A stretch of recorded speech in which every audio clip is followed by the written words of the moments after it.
Hey everybody, it's Tara Green here, and I want to talk about Princess Kate here. This is her astrology chart. She was born January the 9th, 1982, and the news just came out yesterday, March 22nd, after much speculation about her disappearance and conspiracy theories and things like that, that apparently a video of her saying that she has abdominal cancer and she needs time. And so there's still speculation that that wasn't really her and that was an AI.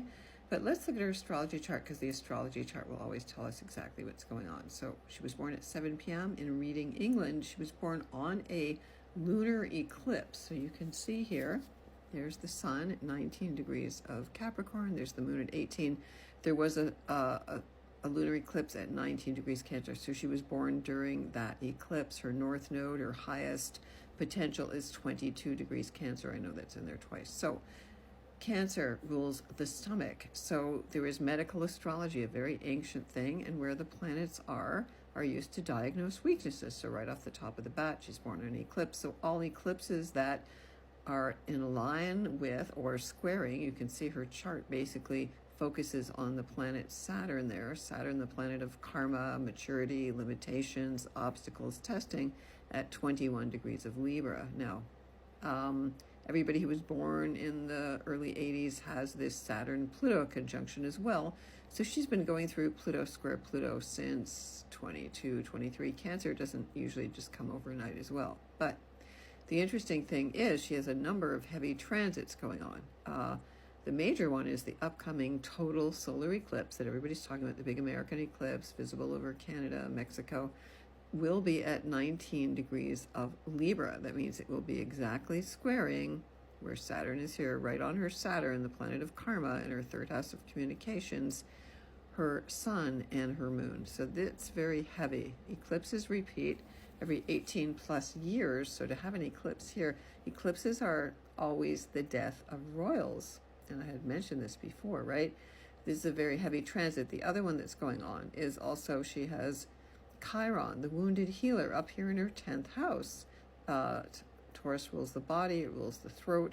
The planet Uranus has been passing over her Chiron, and Jupiter is sitting there now as well. So Jupiter expands whatever it touches. So, anything physical, any body wounds that affect her public appearance are stronger. Uranus is some unexpected, chaotic shock, which is what she said. Of course, she was shocked, right?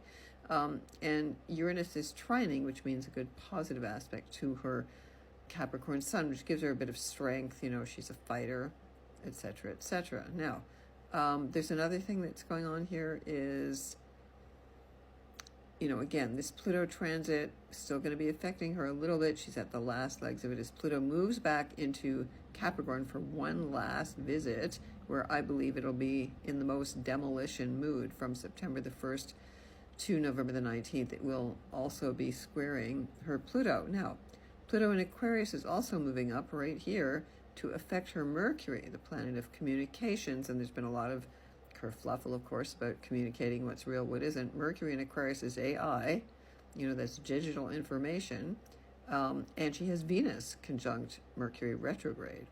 So as Pluto moves up, it's already in effect in her 6th house of health, of service. This gets heavier. This gets heavier. Pluto in Venus retrograde means something's coming back. It's a karmic thing, right? Venus retrograde. Right. Now, again, I wanted to mention this eclipse very powerfully. She's got Mars in Libra. It's weak. Saturn conjunct Pluto, that's the generational aspect. She has Jupiter in Scorpio. So Jupiter at the bottom of the chart here, Scorpio represents radiation, chemotherapy.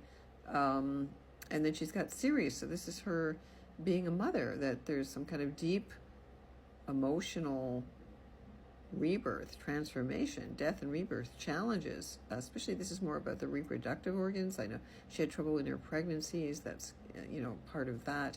The planet Saturn, the planet of karma in Pisces right now, already squared her Uranus. That was going on since March 23. And again to the beginning of this year.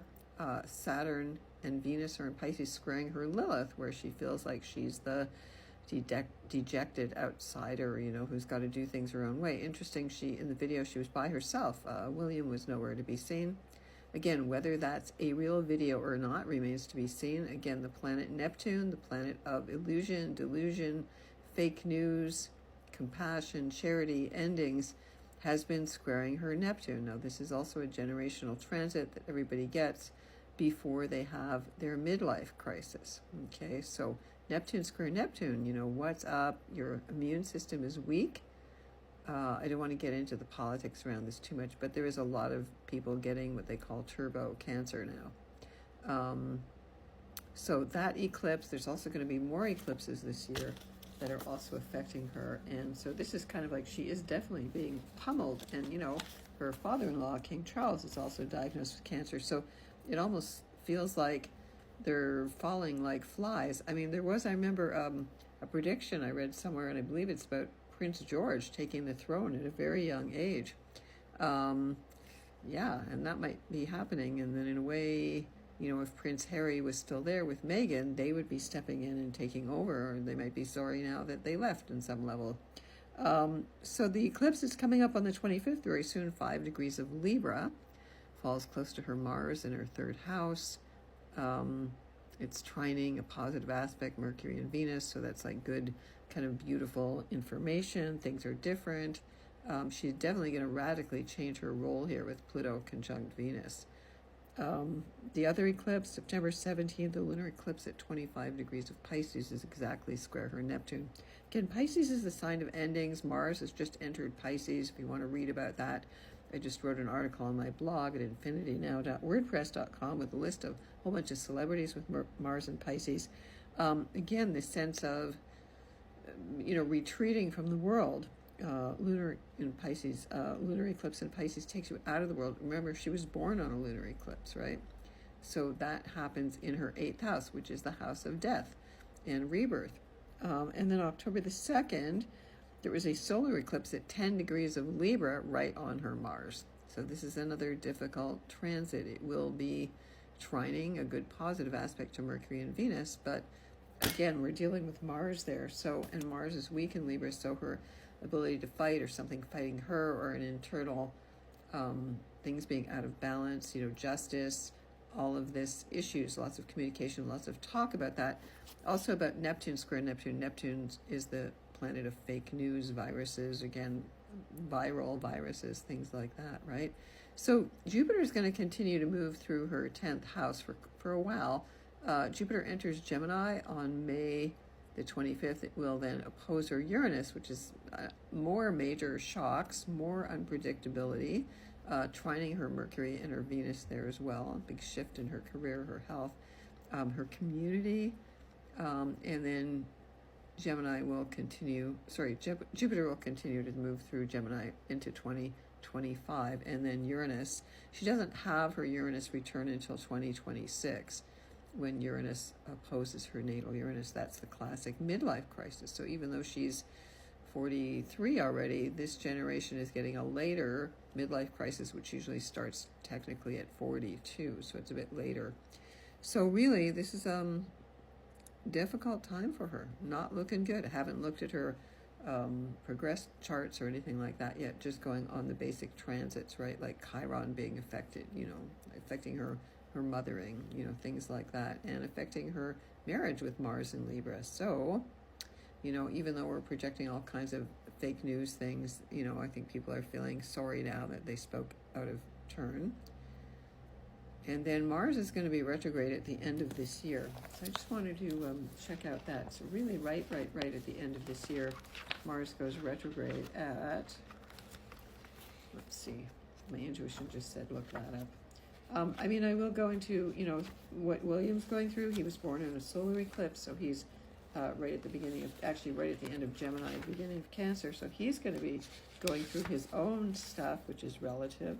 And Mars goes retrograde at 6 degrees of Leo, which is in Kate's 12th house. And the 12th house is the house of endings as well. 12th house is the house of endings. So that, Mars going retrograde, the sun rules her rising sign, the sun in Capricorn. So she's tough, she's a fighter.